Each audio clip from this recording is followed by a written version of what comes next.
حکیماں طبیباں دیوس دیے گل نہیں حکیماں طبیباں دیوس دیے گل نہیں میرے مرزدہ اور کوئی بھی حل نہیں میرے مرزدہ اور کوئی بھی حل نہیں تو آ کے دکھا جا تو آ کے دکھا جا اے صورت پیاری ڈھولا کرا بیٹھی زاری ڈھولا کرا بیٹھی زاری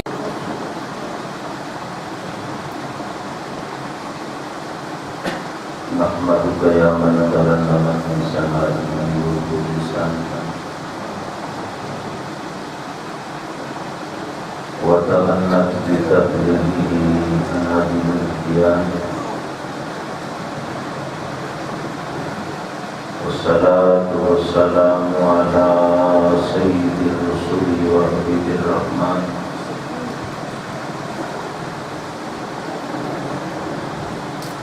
أما بعد فأعوذ بالله من الشيطان الرجيم بسم الله الرحمن الرحيم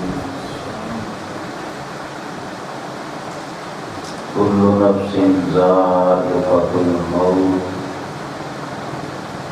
ونبلوكم بالشر والخير فتنة وإلينا ترجعون آمنت بالله صدق الله العظيم إن الله وملائكته يصلون على النبي يا أيها الذين آمنوا صلوا عليه وسلموا تسليما الصلاة والسلام عليك يا سيدي يا رسول الله وعلى آلك وأصحابك يا حبيب الله الصلاة والسلام عليك يا سيدي يا رسول الله وعلى آلك وأصحابك يا خاتم النبيين مولاي صل وسلم دائما أبدا على حبيبك خير الخلق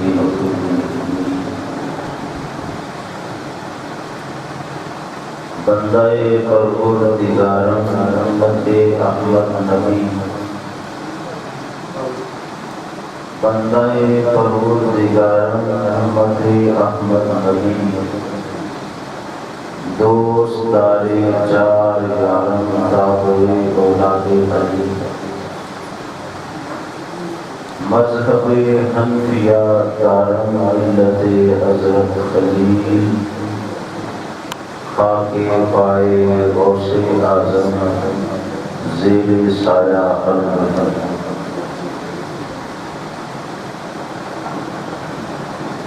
اللہ تبارک و تعالی جل جلالہ وعز اسمہ وعظم شانہ کی حمد و ثنا اور مصطفیٰ جان رحمت شمع بزم ہدایت عز و ناز نبوت فخر و اعزاز رسالت فتح باب نبوت ختم دور رسالت پہ لاکھوں سلام پیش خدمت کرنے کے بعد انتہائی واجب الاحترام حاضرین سامعین، شرکائے درس تصوف، بانیان بزم، ارباب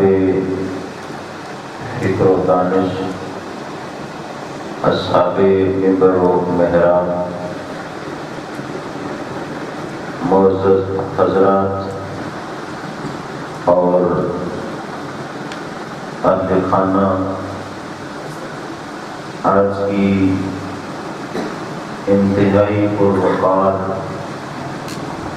روحانی بزم جو بہتر عروس و وفا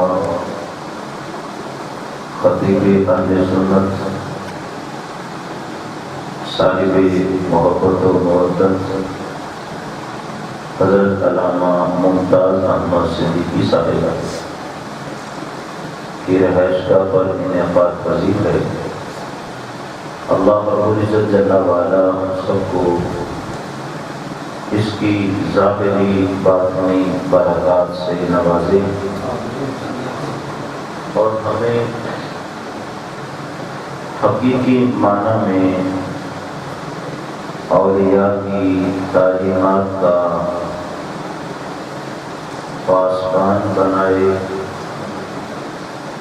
اس پر عامل بننے کی توفیق نصیب کرے۔ محتشم معزز و مکرم سامعین، قرآن مجید فرقان حمید سے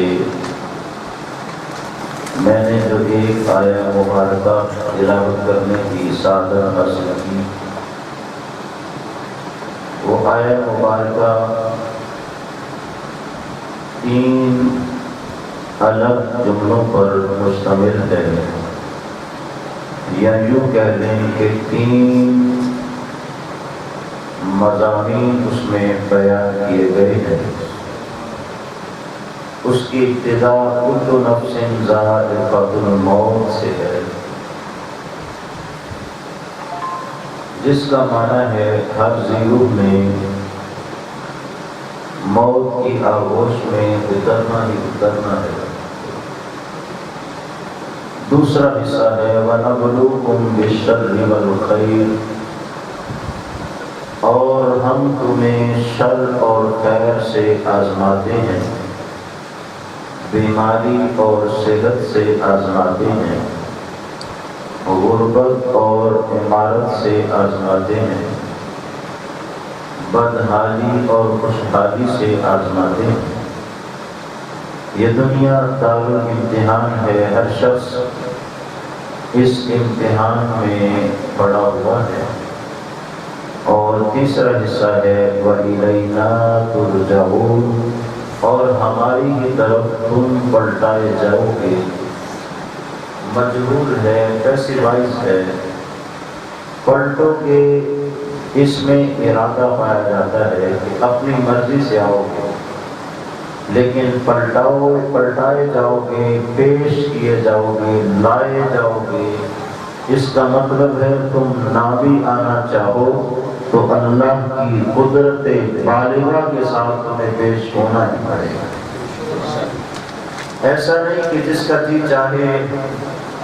وہ پیش ہوگا، جی نہ چاہے پیش نہیں ہوگا۔ ایسا نہیں کہ اس مقدمے کی تاریخ آگے کر دی جائے گی۔ ایسا نہیں کہ جج سے مل کر کچھ ملی بھگت کا معاملہ بن جائے گا، جھوٹے گواہ قائم کر دیے جائیں گے، مال کے بہاؤ کے ساتھ مقدمے کی نوعیت کو بدل دیا جائے گا، بلکہ تمہیں ضرور پلٹایا جائے گا، لایا جائے گا، پیش کیا جائے گا، اور پھر فیصلہ یا انصاف پر ہوگا یا فضل پر ہوگا۔ کسی کے ساتھ ظلم نہیں ہوگا۔ وَمَا أَنَا بِظَلَّامٍ لِّلْعَبِيدِ، اللہ کہتا ہے میں تم معمولی بندے پر بھی ظلم نہیں کرتا۔ اور یہ کہنا کہ ابھی تصویر ہے معمولی بندہ، اب کا لفظ نہیں کہا، اس لیے ہے کہ لوگ چھوٹوں پر ظلم کرتے ہیں، تو اللہ کہتا ہے میں تو کسی چھوٹے پر بھی ظلم نہیں کرتا، جس سے لوگ ابتدا کرتے ہیں میں تو وہاں سے بھی نہیں کرتا، میرا ظلم سے کوئی تعلق نہیں۔ فیصلے دو طرح کے ہوں گے، انصاف کے ساتھ یا فضل کے ساتھ، اور ارشاد ربانی ہے وَاسْأَلُوا اللَّهَ مِنْ فَضْلِهِ، اللہ سے اس کے فضل کا سوال کرو، یہ نہ کہو اے اللہ انصاف کے ساتھ ہمارا فیصلہ کر دے، یہ کہو اللہ اپنے فضل کے ساتھ ہمارے لیے آسانی کر دے۔ گرامی قدر آیہ مبارکہ ایک ہے، اس کے 3 حصے ہوئے جن کی میں نے ابتدائی طور پر آپ احباب سے گفتگو کی۔ گویا اس کی ابتدا موت سے ہے اور آیت کی انتہا جو ہے وہ پیشی سے ہے، قیامت کے دن حاضر ہونے سے ہے، اور درمیانہ حصہ جو ہے اس میں فرمایا وَنَبْلُوكُمْ بِالشَّرِّ وَالْخَيْرِ فِتْنَةً، ہم تمہیں شر اور خیر سے آزمائیں گے۔